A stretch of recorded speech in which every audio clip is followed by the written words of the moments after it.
Hi friends, എൻസൈക്ലോവിങ്സിൻ്റെ പുതിയൊരു വീഡിയോയിലേക്ക് നിങ്ങൾക്ക് എവർക്കും സ്വാഗതം.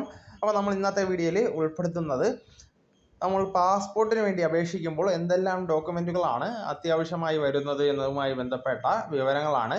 അതോടൊപ്പം നമ്മൾ ഏതെല്ലാം രീതിയിലുള്ള പാസ്പോർട്ടുണ്ട്, ഏതെല്ലാം പ്രായപരിധിയിൽ എങ്ങനെയെല്ലാം വ്യത്യാസപ്പെട്ടിരിക്കുന്നു എന്നതുമായി ബന്ധപ്പെട്ട സമഗ്ര വിവരങ്ങൾ ഈ വീഡിയോയിൽ ഉൾപ്പെടുത്തിയിട്ടുണ്ട്. നമ്മുടെ വീഡിയോസ് ആദ്യമായി കാണുന്ന സുഹൃത്തുക്കളാണെങ്കിൽ ആദ്യമേ തന്നെ നമ്മുടെ ചാനൽ സബ്സ്ക്രൈബ് ചെയ്യുക. അപ്പോൾ നമുക്ക് വീഡിയോയിലേക്ക് കടക്കാം. പാസ്പോർട്ട് എന്നത് ഒരു രാജ്യത്തെ ഗവൺമെൻറ് അവരുടെ പൗരന്മാർക്ക് നൽകുന്ന ഒരു ഔദ്യോഗിക ഡോക്യുമെൻ്റ് ആണ്. ഇത് നിങ്ങളെ വിദേശ രാജ്യങ്ങളിലേക്ക് യാത്ര ചെയ്യാൻ യോഗ്യരാക്കുന്നു. ഇത് നമുക്ക് പൗരത്വത്തെ സാധൂകരിക്കുന്ന ഒരു പ്രധാനപ്പെട്ട ഐഡൻറ്റിറ്റി പ്രൂഫായിട്ട് ഉപയോഗിക്കാം. നമ്മൾ പൊതുവെ വിദേശ യാത്രകൾ ചെയ്യുമ്പോൾ പാസ്പോർട്ട് നമുക്ക് കരുതേണ്ടതായി വരുന്നുണ്ട്. നമുക്ക് സ്വന്തം രാജ്യത്ത് യാത്ര ചെയ്യുകയാണെങ്കിൽ പാസ്പോർട്ട് ആവശ്യമായി വരുന്നില്ല. വിദേശത്ത് യാത്ര ചെയ്യാൻ ആസൂത്രണം ചെയ്യുന്ന ഏതൊരാൾക്കും പാസ്പോർട്ട് നേടുക എന്നത് ഇത് പ്രധാനപ്പെട്ട ഒരു ഘട്ടമാണ്. വിദ്യാഭ്യാസത്തിനോ ജോലിക്കോ വിനോദത്തിനോ ആകട്ടെ നമുക്ക് പാസ്പോർട്ട് ഐഡൻറ്റിറ്റി ആയിട്ട് ഉപയോഗിക്കേണ്ടി വരുന്നു. അതുപോലെ നമ്മൾ ഇതുമായി ബന്ധപ്പെടുത്തി നമുക്ക് നോക്കേണ്ട ചില പ്രധാനപ്പെട്ട കാര്യങ്ങളുണ്ട്. അതെല്ലാം എന്തെല്ലാമെന്ന് നോക്കാം. നമ്മൾ സാധാരണയായി നമുക്ക് ഒരു പാസ്പോർട്ട് ഇഷ്യൂ ചെയ്യുന്നത് 10 വർഷത്തേക്കാണ്. 10 വർഷത്തേക്ക് ശേഷം അതെന്ത് ചെയ്യണം, വീണ്ടും നമ്മൾ അപേക്ഷിച്ച് പുതുക്കേണ്ടതായിട്ട് വരുന്നുണ്ട്. പാസ്പോർട്ട് അപേക്ഷിക്കുമ്പോൾ നമുക്ക് ചില ഐഡൻറ്റിറ്റി രേഖകൾ നമ്മൾ നൽകേണ്ടതായിട്ട് വരുന്നുണ്ട്. അവ എന്തെല്ലാമാണെന്ന് നമുക്ക് നോക്കാം. ആദ്യമായി നാം പറയുന്നത് പാസ്പോർട്ടിന് വേണ്ടി അപേക്ഷിക്കുമ്പോൾ ആദ്യമായിട്ട് നമുക്ക് ആവശ്യമായി വരുന്നത് അഡ്രസ് പ്രൂഫാണ്. ഒരു പാസ്പോർട്ടിന് അപേക്ഷിക്കുമ്പോൾ നിലവിലെ അഡ്രസ് പ്രൂഫ് നൽകേണ്ടി വരുന്നുണ്ട്. പാസ്പോർട്ടിന് ആവശ്യമായ ഏറ്റവും പ്രധാനപ്പെട്ട ഡോക്യുമെൻറ്റുകളിൽ ഒന്നാണ് അഡ്രസ് പ്രൂഫ്. നിലവിലെ താമസ സ്ഥലവുമായി ഇത് പൊരുത്തപ്പെടണം. നിങ്ങളുടെ പേരിലായിരിക്കണം. സ്വീകാര്യമായ ഡോക്യുമെൻറ്റുകൾ നമുക്കിതിനു വേണ്ടി ഉപയോഗിക്കാവുന്നതാണ്. ആധാർ കാർഡ്, വോട്ടർ ID ഇതെല്ലാം നമുക്ക് അഡ്രസ് പ്രൂഫായിട്ട് ഉപയോഗിക്കാവുന്നതാണ്. അടുത്തത് നമ്മൾ ജനനത്തീയതിയാണ്. പാസ്പോർട്ട് അപേക്ഷിക്കുമ്പോൾ ആവശ്യമായി വരുന്ന മറ്റൊരു അനിവാര്യമായ രേഖയാണ് ജനനത്തീയതി. നിങ്ങളുടെ പ്രായം ഇതിലൂടെ നമുക്ക് സ്ഥിരീകരിക്കുന്നതിന് സാധിക്കുന്നതാണ്.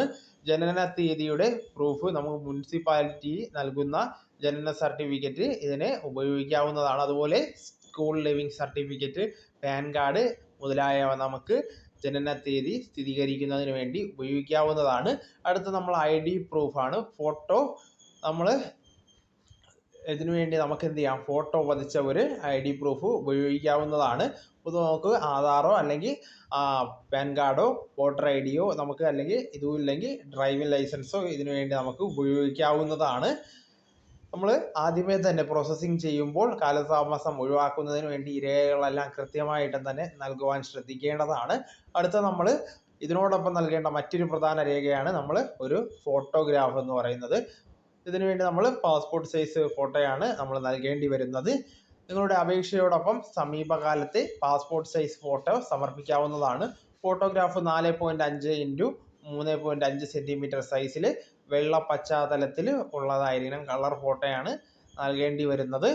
അതുപോലെ നമുക്ക് മുൻപത്തെ പാസ്പോർട്ട് എന്തെങ്കിലും ഉണ്ടെങ്കിൽ അതും നമ്മൾ എന്ത് ചെയ്യണം, നൽകേണ്ടതാണ്. പാസ്പോർട്ട് പുതുക്കുമ്പോഴാണിത് നൽകേണ്ടി വരുന്നത്. ഇതിനുവേണ്ടി നമ്മൾ എന്ത് ചെയ്യണം, പഴയ പാസ്പോർട്ടിൻ്റെ എല്ലാ പേജുകളും അതേപടി എന്ത് ചെയ്യുക, നൽകേണ്ടതാണ്. ഇതുമായി ബന്ധപ്പെട്ട് നമുക്ക് ചിലപ്പോൾ ചില സാഹചര്യങ്ങളിൽ ചില ഡോക്യുമെൻറ്റുകൾ ചോദിച്ചു തന്നിരിക്കാം. ഇതിൽ പ്രധാനപ്പെട്ടതാണ് നമ്മൾ പേര് മാറ്റുന്നതിനുള്ള അഫിഡവിറ്റ്.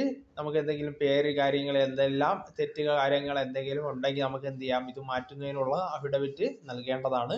ഇതുപോലെ തന്നെ വിവാഹ സർട്ടിഫിക്കറ്റ് അല്ലെങ്കിൽ വിവാഹമോചന ഉത്തരവ് അങ്ങനെ എന്തെങ്കിലും ഉണ്ടെങ്കിൽ അതും എന്ത് ചെയ്യാം, ഉൾപ്പെടുത്തി നൽകേണ്ടതാണ്. ഇത്രയും വിവരങ്ങൾ നമുക്ക് പാസ്പോർട്ട് അപേക്ഷിക്കേണ്ടി വരുമ്പോൾ നമ്മൾ പൊതുവായി നൽകേണ്ടതാണ്. ഇത് നമ്മൾ പ്രായപൂർത്തിയാകാത്ത ഒരു വ്യക്തിയാണ് ഇന്ത്യൻ പാസ്പോർട്ടിന് അപേക്ഷിക്കുന്നത് എങ്കിൽ അതുമായി ബന്ധപ്പെടുത്തി എന്തെല്ലാം കാര്യങ്ങളാണ് വേണ്ടത് എന്ന് നമുക്ക് നോക്കാം. പ്രത്യേക ഡോക്യുമെൻറ്റുകൾ നമ്മൾ ഇതിനു വേണ്ടി ആവശ്യമായി വരുന്നുണ്ട്. കുട്ടിയുടെ ജനന സർട്ടിഫിക്കറ്റ്, നിലവിലെ അഡ്രസ് പ്രൂഫ്, മാതാപിതാക്കളുടെ പാസ്പോർട്ടിൻ്റെ കോപ്പി എന്നിവ നമ്മൾ നൽകണം.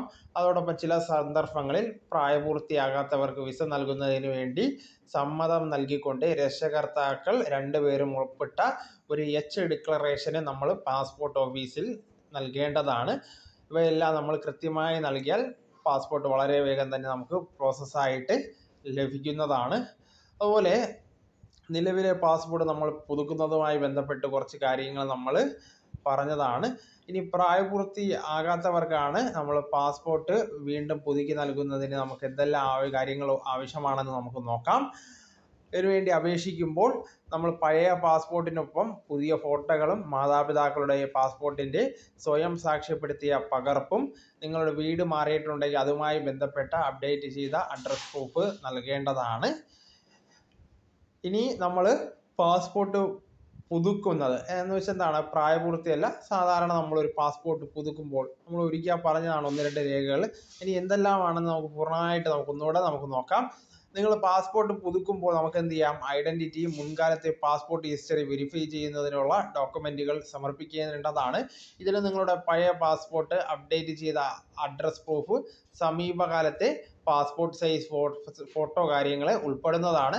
സുഗമമായ പ്രോസസ്സിങ് കാര്യങ്ങൾക്ക് നമുക്ക് ഇതെല്ലാം തന്നെ വളരെ വേഗം നമുക്ക് കിട്ടണമെങ്കിൽ എല്ലാം കൃത്യമായി തന്നെ നമ്മൾ നൽകേണ്ടിയിരിക്കുന്നു.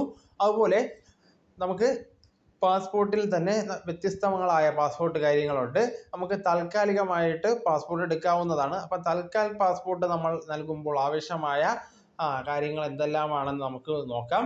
നമുക്ക് അടിയന്തര ആവശ്യങ്ങൾക്ക് ഒരു പാസ്പോർട്ട് ആവശ്യമായി വരുന്നെങ്കിൽ നമുക്ക് തൽക്കാൽ സ്കീം പ്രോസസ്സ് വേഗത്തിലാക്കാൻ സാധിക്കുന്നതാണ്. തൽക്കാൽ പ്രോസസ്സിങ്ങിന് വേണ്ടി നമ്മൾ നൽകുമ്പോൾ ആവശ്യമായ ഡോക്യുമെന്റുകൾ നമുക്ക് നോക്കാം. സാധാരണ പാസ്പോർട്ട് അപേക്ഷയ്ക്ക് ആവശ്യമായ ഡോക്യുമെന്റുകൾ സമാനമാണ്. അതുപോലെ തന്നെ നമുക്ക് അധികമായി ഇവിടെ വരുന്നത് ഒരു അഫിഡവിറ്റ് നമ്മൾ ഇതോടൊപ്പം നൽകേണ്ടതാണ്. അഫിഡവിറ്റ് ഇതിനോടൊപ്പം നൽകേണ്ടതാണ്.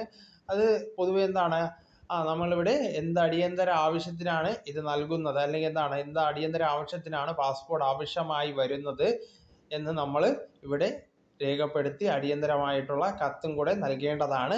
തൽക്കാൽ സ്കീമിന് അധിക ചെലവ് വരും എന്നതിനാൽ നമുക്ക് പ്രോസസ്സിങ് കാര്യങ്ങൾ വേഗത്തിലാക്കാൻ സാധിക്കുന്നതാണ്. ഇനി നമുക്ക് ഇത് പോയിട്ട് മറ്റൊരു പാസ്പോർട്ട് ഉണ്ട്, അത് നമുക്ക് നോക്കാം.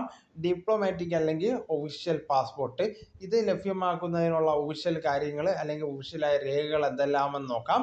ഒരു ഡിപ്ലോമാറ്റിക് അല്ലെങ്കിൽ ഔദ്യോഗിക പാസ്പോർട്ടിന് അപേക്ഷിക്കുന്നവർക്ക് അധിക ഡോക്യുമെന്റുകൾ ആവശ്യമാണ്. ഇതിൽ ബന്ധപ്പെട്ട ഗവൺമെൻറ് ഡിപ്പാർട്ട്മെൻറ്റിൽ നിന്നുള്ള കത്ത്, ബന്ധപ്പെട്ട ഏത് ഡിപ്പാർട്ട്മെൻറ്റാണോ നമ്മൾ വിടുന്നത് അതുമായി ബന്ധപ്പെട്ട കത്ത്, അല്ലെങ്കിൽ ഔദ്യോഗിക ഡ്യൂട്ടിയുടെ തെളിവ്, വിദേശകാര്യ മന്ത്രാലയത്തിൽ നിന്നുള്ള നോ ഒബ്ജക്ഷൻ സർട്ടിഫിക്കറ്റ് എന്നിവ ഇതിൽ ഉൾപ്പെടുന്നവയാണ്. ഔദ്യോഗിക യാത്രയ്ക്കായി നമുക്ക് സർക്കാർ ഉദ്യോഗസ്ഥർക്കും അവരുടെ ആശ്രിതർക്കും എന്ത് ചെയ്യാം, സാധാരണയായി ഡിപ്ലോമാറ്റിക് പാസ്പോർട്ടുകൾ നൽകാറുണ്ട്. ഈ ഡോക്യുമെന്റുകൾ മുതിർന്ന പൗരന്മാർക്കും എല്ലാവർക്കും പ്രായപൂർത്തിയാകാത്തവർക്കും സമാനമായ കാര്യമാണ്. അപ്പോൾ ഇതെല്ലാം ഉൾപ്പെടുത്തി നമ്മൾ നൽകിയാൽ നമുക്ക് ഡിപ്ലോമാറ്റിക് പാസ്പോർട്ട് എന്ത് ചെയ്യാം, ലഭിക്കുന്നതാണ്. അതുപോലെ നമുക്ക് ഡോക്യുമെന്റുകൾ സമർപ്പിക്കുമ്പോൾ നമുക്ക് എന്ത് ചെയ്യാം, മറ്റു ചില കാര്യങ്ങൾ കൂടെ നമുക്ക് ശ്രദ്ധിച്ചിരിക്കേണ്ടതായിട്ടുണ്ട്. അവ എന്തെല്ലാമാണെന്ന് നോക്കാം. നിങ്ങളൊരു മൈനറും ഒരു വാടക ഗർഭധാരണത്തിലൂടെയാണ് ജനിച്ചതെങ്കിൽ മുമ്പ് സൂചിപ്പിച്ച ഡോക്യുമെന്റുകൾക്ക് പുറമെ നമുക്ക് അനുബന്ധം 1 പ്രകാരം മൈനർ സംബന്ധിച്ച അപേക്ഷയിൽ നൽകിയിട്ടുള്ള വിശദാംശങ്ങൾ സ്ഥിരീകരിക്കുന്ന ഒരു ഡിക്ലറേഷൻ നമുക്ക് എന്ത് ചെയ്യേണ്ടി വരും, സമർപ്പിക്കേണ്ടതായി വരുന്നുണ്ട്. അതുപോലെ പ്രായപൂർത്തി ആയ ആളും സർക്കാർ PSU നിയമപരമായി ബോഡിയിലെ തൊഴിലാളി, പ്രായപൂർത്തിയായ ഒരാളും അല്ലെങ്കിൽ സർക്കാർ PSU നിയമപരമായി ബോഡിയിലെ ഒരു തൊഴിലാളിയുമാണെങ്കിൽ എന്ത് ചെയ്യാം, അനുബന്ധം A പ്രകാരം നമുക്ക് നിങ്ങൾ തിരിച്ചറിയൽ സർട്ടിഫിക്കറ്റ് എന്ത് ചെയ്യണം, ഒറിജിനലിൽ തന്നെ എന്ത് ചെയ്യണം, സമർപ്പിക്കേണ്ടതാണ്. ഒരു മുതിർന്ന പൗരനും റിട്ടയർ ചെയ്ത ഗവൺമെന്റ് ഉദ്യോഗസ്ഥനുമാണെങ്കിൽ എന്ത് ചെയ്യണം, അഡ്രസ് പ്രൂഫ്, ഏജ് പ്രൂഫ് എന്നിവയ്ക്കൊപ്പം നിങ്ങളുടെ പെൻഷൻ പേയ്മെന്റ് ഓർഡറും ഇതോടൊപ്പം നമ്മൾ സമർപ്പിക്കേണ്ടതായിട്ട് വരുന്നുണ്ട്.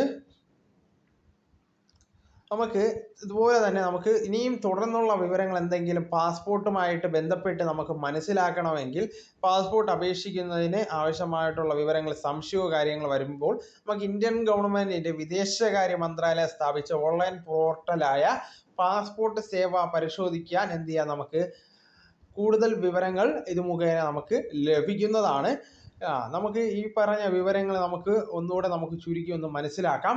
പാസ്പോർട്ടിന് അപേക്ഷിക്കുമ്പോൾ നമ്മൾ സമർപ്പിക്കുന്ന രേഖകൾ ശ്രദ്ധാപൂർവം എന്ത് ചെയ്യണം, നമ്മൾ എല്ലാ കാര്യങ്ങളും സമർപ്പിക്കുമ്പോൾ ശ്രദ്ധിക്കേണ്ടതായിട്ടുണ്ട്. ഓരോ വിഭാഗം പാസ്പോർട്ട് അപേക്ഷകർക്കും അവരുടേതായ എന്താണ് വിശദാംശങ്ങൾ നൽകേണ്ടതായിട്ട് വരുന്നുണ്ട്. അതായത് പ്രായപൂർത്തിയാകാത്തവർക്കുള്ള പാസ്പോർട്ട് പുതുക്കൽ അല്ലെങ്കിൽ പാസ്പോർട്ട് പുതുതായിട്ട് എടുക്കുന്നത് എന്നിവയുമായി ബന്ധപ്പെട്ട് അതിൻ്റെതായ ഡോക്യുമെന്റുകൾ നമ്മൾ കൃത്യമായി നൽകുക. ഒരു പാസ്പോർട്ടിന് ആവശ്യമായ എല്ലാ ഡോക്യുമെന്റുകൾ ഉണ്ടെന്ന് ഉറപ്പുവരുത്തിയിട്ട് മാത്രം നമ്മൾ ഇതിനു വേണ്ടി നമ്മൾ നൽകുക. ഇത് നമ്മുടെ പ്രോസസ്സിങ് കാര്യങ്ങൾ വളരെ വേഗം നമുക്ക് നടന്ന് ലഭിക്കുന്നതിന് വേണ്ടി സാധിക്കുന്നതാണ്.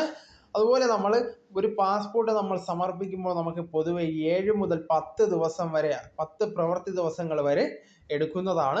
എന്നിരുന്നാലും നമുക്ക് അപേക്ഷകന്റെ ലൊക്കേഷനും പോലീസ് ഉദ്യോഗസ്ഥരുടെ ലഭ്യത അനുസരിച്ച് ഇതിലെന്ത് ചെയ്യാം, മാറ്റം വരാം.